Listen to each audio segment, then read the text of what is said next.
Hi, everyone. It's Doug. This is a continuation of our series on the Dead Sea Scrolls and Paul. And in this episode, we're going to see the Dead Sea Scrolls confirm Paul was put on trial by the true apostles and James. This is episode 3. And I think you're going to... I learned something major today, so I think you'll find it interesting. Okay, so let's move on to the following. So where we left off last time was the Dead Sea Scrolls does the Dead Sea Scrolls depict the trial of Paul?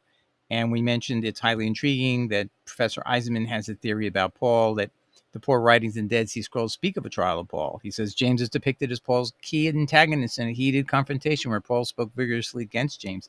Paul's effort was viewed as an attempt to split the group. Eisenmann bases this on 2 DSS writings, Dead Sea Scroll writings.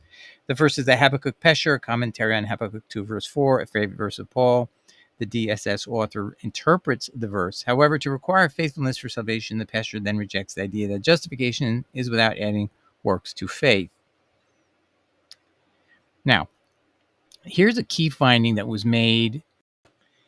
Now, in the course of the Ebionites handling the issue that we see in the Dead Sea Scrolls, they did an investigation, obviously, on Paul's background. And they obviously also went to Tarsus to find out about his family relationships. So they're holding a trial.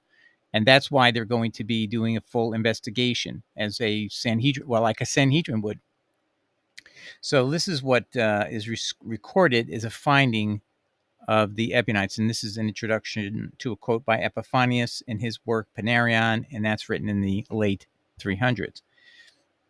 The early church historians, meaning Epiphanius, preserved the Ebionite charge against Paul even while trying to dishonor the Ebionites. This is an exact quote from Epiphanius in 300s. Now remember, Paul claims he was circumcised on the 8th day, so you should pay attention when you listen to what they found out. They declare that Paul, was a Greek. He went up to Jerusalem, they say, and when he had spent some time there, he was seized with a passion to marry the daughter of the priest.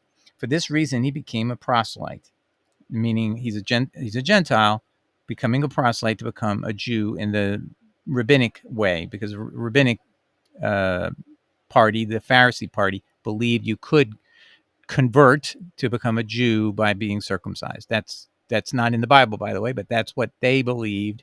And so Paul's going through that process. And he was circumcised, obviously a very painful operation in those days as an adult, unless I don't know what they would do. Okay. Then when he failed to get the girl, he flew into a rage and wrote against circumcision and against the Sabbath and the law. But most importantly, he was circumcised as an adult.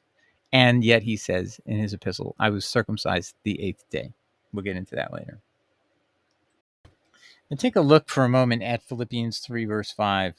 Circumcised the 8th day of the stock of Israel, not a child of a parent who was an Israelite.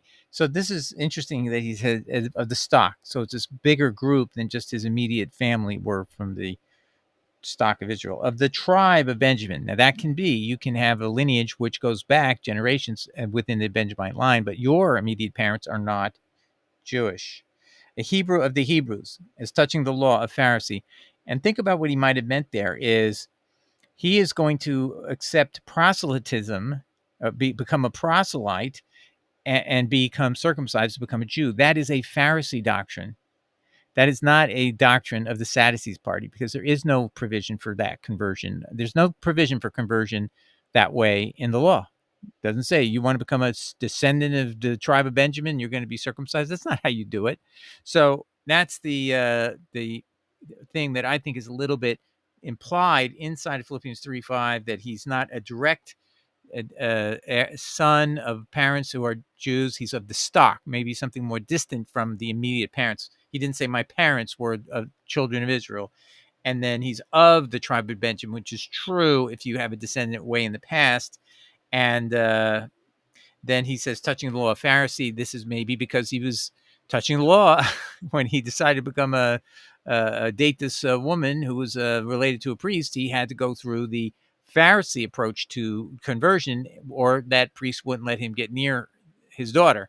So he became a Pharisee in a very loose sense of the word, which also explains why when he's in the Sanhedrin and he is being asked, why are you being charged? In Acts 21:22, a riot has been created at the temple when his friend Trophimus violates the inner court and goes in there in uncircumcised state, and they're angry at him. They think he's to blame. And then Paul is asked, what are you on charge for? And he doesn't even know, what caused. The Sanhedrin has no idea what caused all this hazarai, that was over Trophimus. And they said, what's the charge against you? And he says, I'm on trial because I believe I'm a Pharisee. I believe in eternal life. And this split the group, half for Sadducees, half for Pharisees, half for Sadduceans. Okay, so why would that split them? Well, why didn't the Pharisee party recognize this as one of their guys? They didn't. Up to that point, there was no clue who he was and what he stood for. So it's just obvious to me that when he said I was a Pharisee, it seems to me very sort of one-sided. Although I guess Paul told Luke that he was a student of Gamaliel, which that never appears in any of Paul's letters, which you might think he would mention. So, I mean, did he really know Gamaliel? Was he really trained? And I think Tobias Singer makes an excellent point that is impossible. Tobias Singer says, and I agree, would Gamaliel have ever taught his student to read a Greek version of the Bible and teach that to people as the word of God when you have to read in the Hebrew? And we know that 1/3 of Paul's quotes are from the Greek because they're different than the Hebrew Bible, the Dead Sea Scrolls, or the Masoretic text. He basically was using a Greek translation. That'd be like, if you if I'm supposed to be teaching Italian in some foreign country, and instead of using a Italian text, I basically look at a Greek text and I translate the Greek text into Italian or something. I mean, why don't I read it in Italian? That's the original text. Why am I looking at the Greek text? I should go look at the Italian text because one can be changed in a translation. So it just doesn't make any sense, ladies and gentlemen, that he would be using a Greek text and be a student of Gamaliel and rabbinic school in Jerusalem. So there's so much question marks about his claims, and here we have a refutation 100% that he claims he was circumcised on the 8th day. The Ebionite did not find that. They found the contrary, that he was circumcised only as an adult.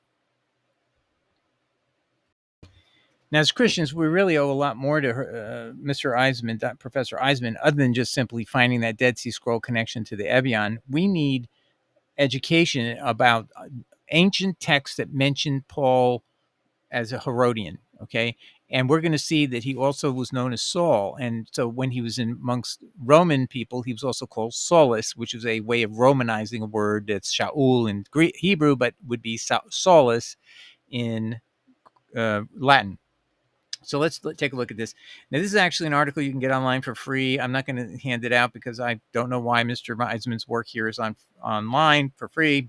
It was an article he published in 1996. It was a 12-page article. It's entitled Paul as a Herodian, Robert Eisenmann, Institute for Jewish Christian Origins, Cal State University Long Beach. You could look it up and get it. But a very good summary is at the Wikipedia, and I'm going to go use that because actually it's very succinct, and instead of my having to go through 12 pages with you, I'm going to go through the highlights it provides. Now, I kind of did my own reading and research on what he said, and I summarized it this way in 2005. How plausible is the Ebionite charge against Paul? Okay, that he was a Gentile and just had parents who had some distant relationship to the Jewish people. Okay, which the Herodian family, all of them, were in that situation where they were not immediate, or their immediate parents were, none of them were Israelites, but their grandparents were, their great-grandparents were. So this is a whole thing that affected the Herodian party. Okay, so I say here, there is independent evidence to corroborate the Ebionite charge that Paul was not a Jew in the strict Jewish sense. It appears he was an Herodian Jew, which to true Jews is not a true Jew at all. Herod and his family tried to tell Jews he was Jewish, but true Jews did not accept Herod's claims. The Herodian lineage had foreign elements in it. Herod the Great, this is the grandfather of, well, I'll get into that later, but Herod the Great was a Roman collaborator ruling Judea as king prior to Jesus. Remember the king Herod who killed all the infants? Okay. He was put into power by the Romans, lending him troops to subjugate Judea. One of his sons, Herod Antipas, succeeds him in the time of Christ to rule part of his kingdom, and that'll be an important figure here because Paul knows Herod Antipas. We'll show you that in a minute. Now, one of the clues that Eisenmann said that you can indicate that Paul had a family relationship that included himself inside of the Herodians was his reference to a kinsman, meaning a relative. And this is in Romans 16:11. And at the end, it says, "Greetings to Herodian, my kinsman," which is a name that a member of the Herodian family would use. So that's what Eisenmann is familiar with, cultural behavior of the Herodians. And so they would use their name inside of other uh, appellations so that they would be recognized as the Herodians. Now, I found this following connection some months ago or weeks ago, and I just think, and I completely forgot about it, but this is a major piece of evidence about this issue. Acts 13:1, and see where I'm highlighting there, Manaen, and then it's with Herod the Tetrarch, and I put an arrow under the comma of the right here, Tetrarch, and then I put an arrow at the comma. So just keep your eye on those things as I'm reading this to you. This is Acts 13:1, King James. This is Luke writing the book of Acts. This is all directed at Theophilus. Oh, excellent Theophilus. He's a magistrate judge. He's assistant to Nero. He's preparing the case for appeal. He needs this information from Luke. Luke is acting sort of like an attorney for Paul and the whole church to protect us from the possible appeal being unfavorable in front of Nero, and the whole Christian church could be abolished if Nero just whimsically did so. But that's why he's writing these briefs. The gospel and the book of Acts are all written to most excellent Theophilus, and we'll show you the evidence about him being the magistrate judge assisting Nero on that appeal, which was pending, by the way. The book of Acts ends 2 years before the appeal is heard, and that appeal is successful, by the way. Okay, so let's listen to this, and this is a major discovery here. Now, there were in the church that was at Antioch certain prophets and teachers, as Barnabas and Simeon, that was called Niger, and Lucius of Cyrene, and Manaen, which had been brought up with Herod the Tetrarch and Saul. Okay, now what you need to know is there is no comma. In fact, in all of these sentences that you're seeing on the page, they don't look anything like this in Greek. There's no space, there's no punctuation. That's it. You wouldn't know what word begins a sentence, what word ends a sentence. Well, then how do they decide this? Let's see. This is a AI result search, so you'll see this is perfect. This is exactly right. Ancient Greek texts were written in a style called scriptio continua, which means continuous script. In this style, there are no spaces, punctuation, or different letter cases to distinguish words, phrases, or sentences. The texts were written as a continuous string of letters with no spaces between words or paragraphs. The only punctuation was a horizontal stroke at the left edge of the column to mark main sentence breaks. And in this case, there is no such thing here on this text. This is simply somebody's adding a comma to try to break the sense that you might think. But watch how you're supposed to actually make a decision what is going on here. The oldest copies of the Greek New Testament and the Hebrew Old Testament are written with no punctuation. Sentence punctuation was invented several centuries after the time of Christ. So commas are sentence punctuations. The only way to decipher these texts was to read them aloud, even to oneself, to hear their syntactic structure. Now, I'm going to read this aloud again with you. Now, just I'm pointing you at that comma, at the tetrarch. Now, watch when I read it and I don't pause, because a comma makes you pause. I'm not going to pause because I don't have an idea. I'm listening to the syntactic structure like a Greek person would. So listen to it now. Now, there were in the church that was in Antioch certain prophets and teachers, as Barnabas and Simeon, that was called Niger, and Lucius of Cyrene, and Manaen, who had been brought up with Herod the Tetrarch and Saul. Do you get it now? Manaen, who had been brought up with Herod the Tetrarch, and actually, we'll show you there's the King James Bible suppressed. There's something in there you need to know. I'll show you in a second. So you can see that Manaen had been brought up with Herod the Tetrarch and Saul, though they were all childhood friends. And now I just double check. Did Eisenmann catch this? No, he didn't. He doesn't. He's trained in Middle Eastern languages, which Greek is a European language. So I tried to find out if he knows Greek, and there's nothing online that says he does. He's an expert in Middle Eastern languages, but not necessarily apparently Greek. So he did not catch what I'm showing you. That he probably doesn't know, maybe, that Greek is completely written in the same size letters, and they're just continuous, and they're all in a string. And you have to say them out loud in order to figure out what the syntactic structure is. So this is what he wrote in his article, Paul was Herodian. He says, among these, meaning the people at Antioch, should include the curious Niger, Lucius of Cyrene, who was very likely none other than Paul's other famous traveling companion, Luke. So, by the way, Luke is Lucius in Latin. And Manaen, who was a foster brother of Herod the Tetrarch, Acts 13:1. But you didn't see the word foster brother when you were over here, did you? So why did the King James not include that? Let's see. On Bible Hub, 8 of 32 Bibles reveal Manaen was the foster brother of Herod the Tetrarch. ASV, Dewey Rhymes, ERV, Literal Standard, New Heart, Weymouth, WV, YLT. Why would they not do that? I'm going to show you something. Here's Ellicott's commentary to explain this. Manaen, which had been brought up with Herod the Tetrarch, literally the foster brother of Herod. So what they're saying to you is, if you just didn't know better, he's saying that it's there. It says foster brother of Herod, but it's not being translated that way. Why? Why would you keep that from us? Because I think whoever read this, you have to imagine Greek scholars who were involved in doing the King James or other Bibles, they have to know that the words are all continuous, and you can't punctuate it. You can't assume any punctuation. So what would it read like if you read it out loud as a Greek translator? The best way to do Greek translation is you have to read it out loud, because that's the way it would have been done by a Greek person. That's how you know what its syntactic structure is.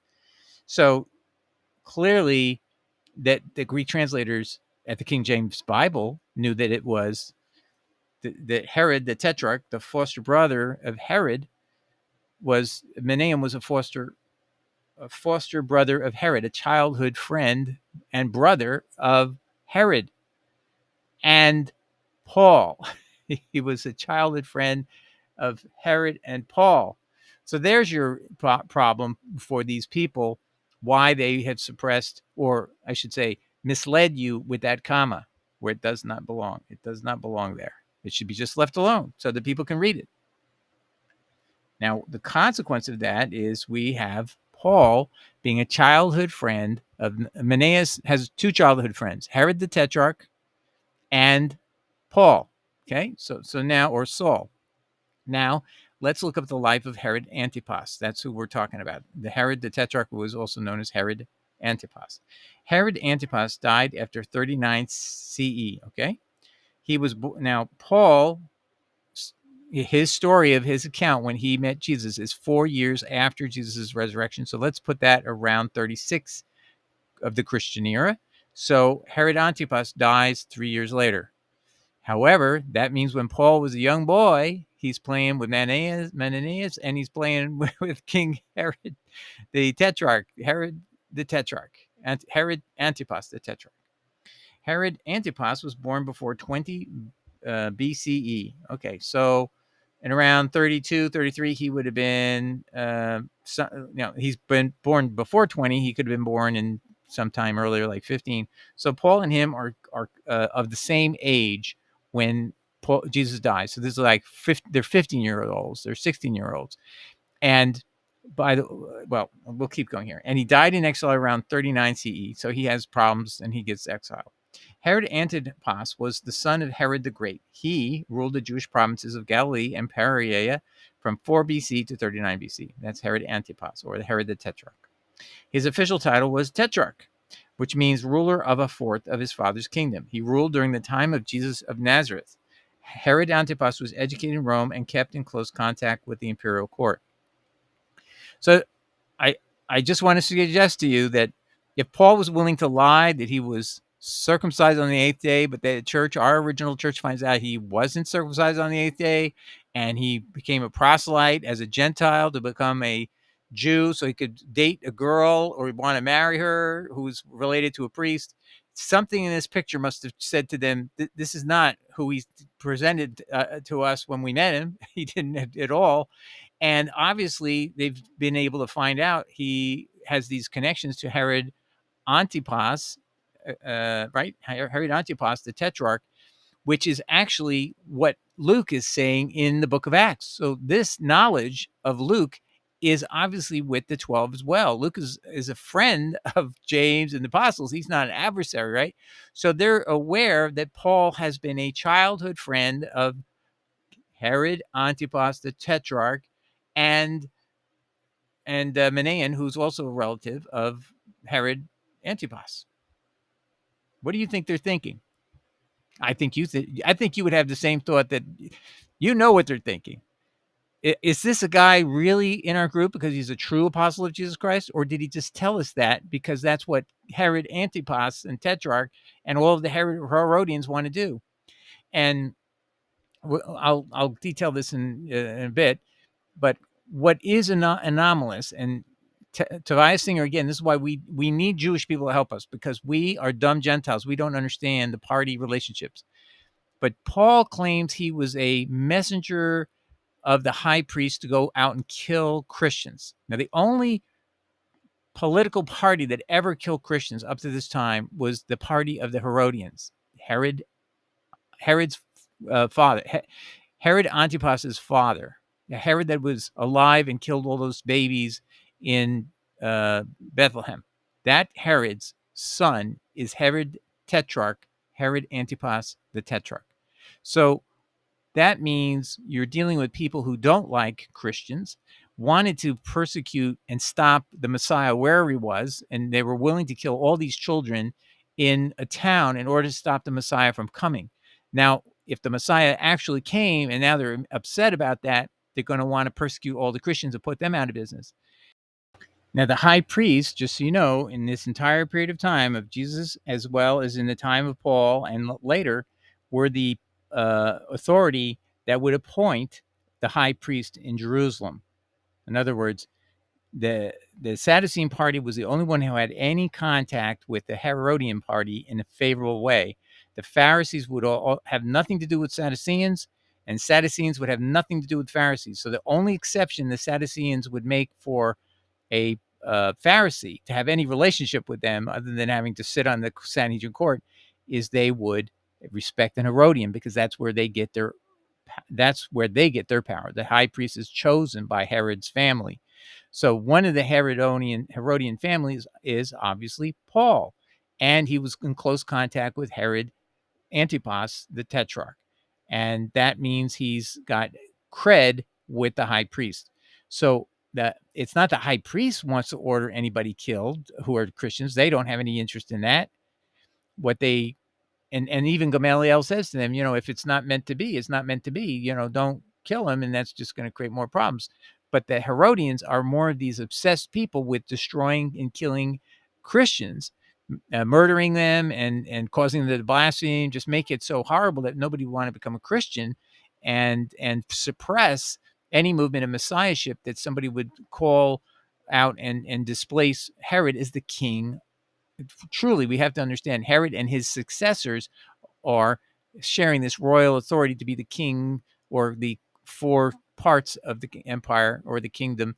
The four sons are all reigning a part of the domain of Judea, and they're kings of Judea. So this party is trying to hold on to their power against the messiahship and people who are looking to a different Messiah, a different king than the kings of Judea, who were the Herodians.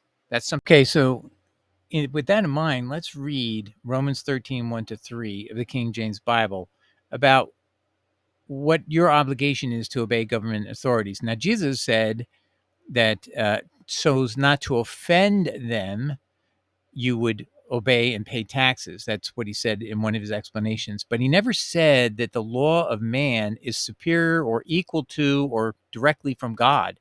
But if you were an Herodian, what would you want to say? You'd want to say they're from God.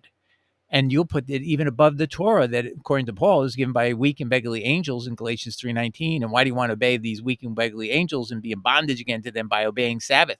So listen to how Paul views something that is going to say something that is so pro-Herodian, it's just obvious. Let every soul be subject unto the higher powers, for there is no power but of God. The powers that be are ordained of God. Whosoever therefore resisteth the power, resist this the ordinance of God, and they that resist shall receive to themselves damnation. So if you resist the higher governing authorities, what it really says, you will suffer damnation. Let's take a look at that more deeply. Okay, so I want you to see what it really means. King James Bible basically made you wonder, what is higher powers? Okay, but it does say in verse 3, for rulers are not terror for good works. So obviously they are talking about rulers, but you don't get that originally. Your impression is that maybe this is God. This is what it says actually in Greek. This is from Mount C Reverse Interlinear, and I again recommend we use the Reverse Interlinear whenever possible to get to the meaning of a passage. Every person must be subject to the governing authorities, because there is no authority except by God's appointment, and those presently exist have been instituted by God. So the Roman Empire that killed Jesus, they were instituted by God. The governing authorities, they wouldn't have this authority except God gave it to them. Wow. Therefore, whoever resists authority, that means if you don't obey everything they say, is he going to put this above Torah? Because Torah, he doesn't even say, you can ignore all the Torah because it's dead and gone. Is this more important than even Torah? Yes. Watch this. Therefore, whoever resists authority resists what God has decreed, and those who resist will bring judgment, krima, which is the same word for damnation, on themselves. For rulers, the archon, are not a source of fear for those who do good, but for those who do wrong. I'm sure Jesus is up in heaven saying, this is crazy stuff. Would you have no fear of the one in authority? Then do what is right, and you will receive approval from him. Wow. This is a blockbuster, pro-Herodian all the way, with no conscientiousness at all about what it means to be a Christian whose leader was killed and murdered by the Romans. Yeah, sure, they're doing that. You have nothing to fear from the Romans. They'll always do the right thing. Right, Paul. So he's a complete, what we call this, apologist for the Roman Empire. And the Roman Empire in Judea were the Herodians, his family. All right, next I want to show you that a book by John Mauck explains this, the importance of this message inside of the book of Acts, that the connection to Herod is actually, Luke wants to bring that out. That's not being hidden by him. He's trying to bring it out for a good reason. This is a book called Paul on Trial, the Book of Acts as a Defense of Christianity. John Mauck. It was written in, I think it was 2000 or 1999. And he presents a very key truth that this is a book which is written to the most excellent Theophilus and magistrate judge. Now this author Mauck, did not even know this had already been proven in 1720 using early church records, that this is a book, an appellate brief, basically. The book, the Gospel of Luke is written as an appellate brief. So is the book of Acts, to get Paul off on a trial that is, an appeal that Paul made at the end of Acts, because at the end of Acts, it's pending, it closes, waiting for this appeal to be heard at Rome. And we're never told why is that an important context? Because that means it's not happened yet. And that happens about 60 AD. So this is ending around 58 AD, or around that point in time, might be a little later. Anyway, so that's what this is all about. So everything in this book, Mr. Mack can point out of how it was going to help the appeal, because he's an attorney. He's like me. We know we can look at little details and what's the nuance of how you word things. Who are you trying to reach? And he is pointing out he is not trying to reach Christians. He's trying to reach the the Roman Empire, and this is a Herodian state in Judea, run by Herodian family on behalf of Rome, and it's now divided into tetrarchs, for 1/4 to each of the family members. So listen to what he has to say. Okay, so this is Mr. Mack explaining. In an age when clan and city loyalties usually predominated over national identities, think Herod. The note that Lucius was a leader but not a hometown boy from Antioch also underscores the substantive reality of the universality of the faith. For the purpose of legal argumentation, however, the most important introduction to an elder is given to Manaen as a man who, quote, had been raised with Herod the Tetrarch, Herod Antipas. This Herod ruled Galilee from 4 BC to AD 39. We know from Luke and the other Gospels that he beheaded John the Baptizer and concurred with the execution of Jesus. As a Roman surrogate, Herod's actions against the believers in Jesus would carry some presumptive credibility as being justified. Stop. So do you see the only reason to put this in here is to give Paul some cover that what he was doing at the time of killing Christians and persecuting them, as will come out in the testimony, is because he's serving the Herod family and their empire. And that's what the Roman magistrate judge Theophilus, helping Nero make a decision on this appeal, is going to go, okay, so Paul has been an ally and supporter of the Herodian family in this area, and persecuting the Christians was part of that mission, and they felt that was the right thing to do, and it's had some justification, obviously. For some reason, that's why one of our guys, Herod, was doing this, and his family successors. Let's continue. As a Roman surrogate, Herod's actions against the believers in Jesus would carry some presumptive credibility as being justified. Consequently, Herod is discredited and the legitimacy of the Jewish sect enhanced to a Roman official when a close childhood companion of Herod has chosen to identify with the persecuted and become a leader among them. Now, I disagree with this. This is not discrediting them. This is actually crediting the acceptance of the Herodian family into this church at Antioch, Manaen, and Paul. They're Herodians. That is a positive. So he is missing the point. But I wanted you to hear how important it was to at that age to have this clan-like loyalties, and that this was an important legal argumentation that he was trying to make. But he sees it differently than I do. He's seeing it, oh, well, this shows you that even people who are opponents of Christ have now come over. It's just such a persuasive movement. No, Mr. Malk, that's not what really is going on. He's trying to say is Paul is not, even though he's no longer persecuting Christians, he was doing it at a time as a child, as Manaen and himself were both childhood friends of the Herod the Tetrarch, the Antipas. That was justifiable because he was trying to kill Christ and trying to kill the Christians to cement his power. Rome thinks that's a good idea. You don't want to have competitors for a kingship.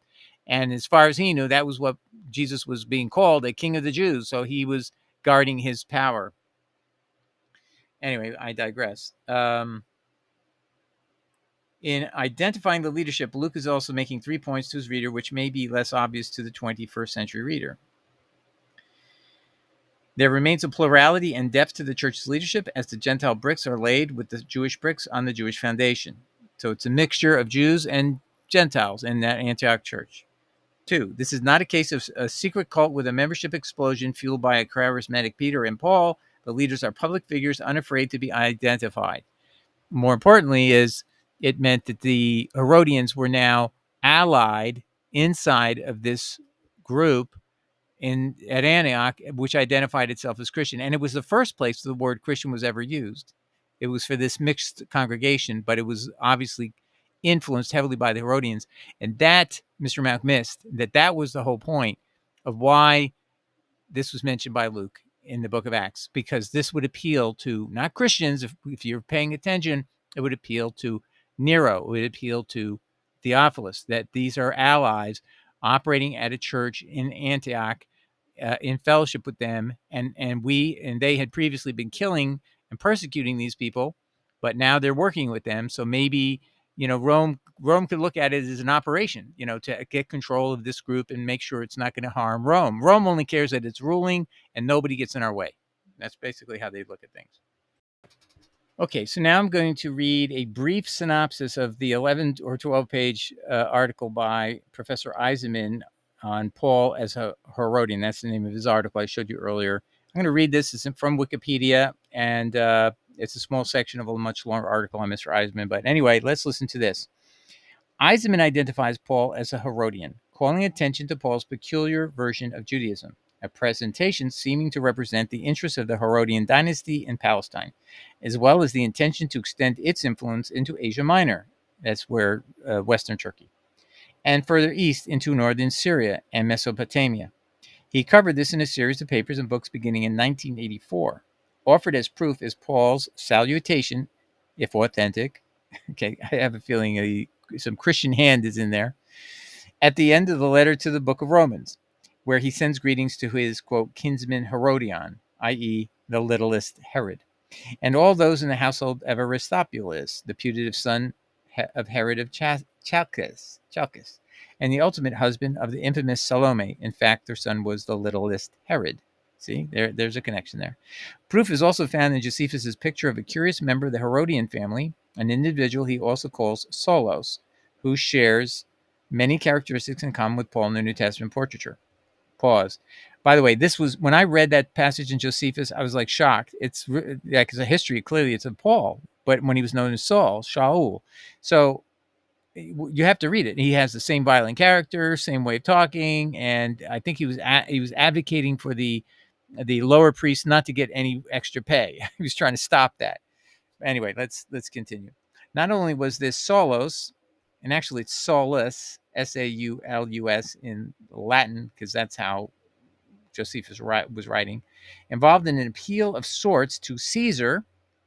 So this character Saulus in this other account where Josephus is recounting, he made an appeal to Caesar. He was also involved in a violent behavior in Jerusalem. Okay, and that means this is when Paul does it later. It's just a repetition.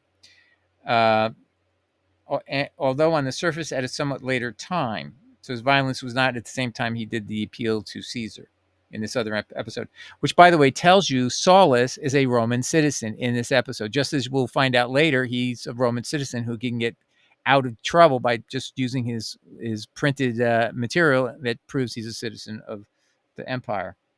And by the way, citizenship is like I think I remember an article said it's about 100 people their names are on that list. So how could you be on the list unless you are close to Herod? So it's just that defies coincidence again. And it was he who made the final report to Nero, Saulus, to Nero. So this Saulus has previously written Nero, and that may be exactly why Luke is using this story to try to pique the memory of Nero, that this person you're dealing with, you've dealt with him before. He wrote you a report in Corinth about the Roman reverses in Jerusalem, which resulted in the dispatch of his best general, Vespasian, from Britain. Finally, he found Herodian traces in Paul's own outlook, his philosophy of winning or being a Jew to the Jews, a lawkeeper to the lawkeeper, and a lawbreaker to the lawbreaker, also expressed in 1 Corinthians 9, verses 19 to 27. Pause. That's where Paul says, I'll be all things to all people, so I save some. So I'll act like I'm a subject to the law, even though I know I'm not subject to the law, when I'm around those who believe the law still is in existence. And when I'm around people who are not following the law, I'll act like those who are not following the law, and so on. This is all his way of what? Putting on a false face in order to appease certain people and bring them in his orbit of power. And that is very much how you would be a Herodian. You would pretend to be on one person's side, and then on the other person's side, you're very political, you're very manipulative. And that's Paul defends it. He literally defends behaving that way. And it's it's just shocking, really, if you read that passage. Let me continue.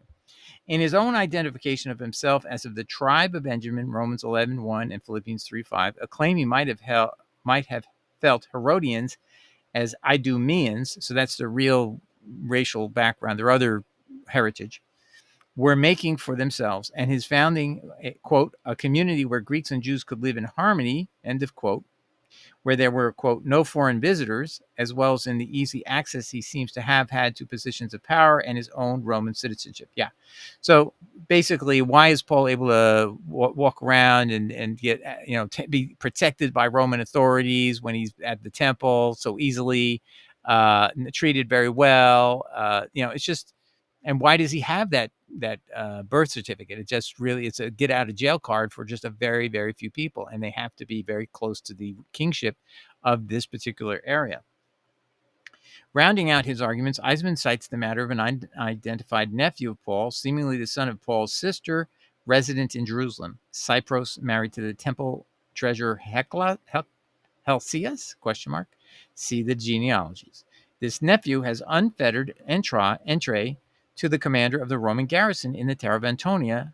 This is in the book of Acts, by the way, who in turn saves Paul from the Nazarite oath-taking, zealot-like Jewish extremists who take an oath not to eat or drink till they have killed Paul.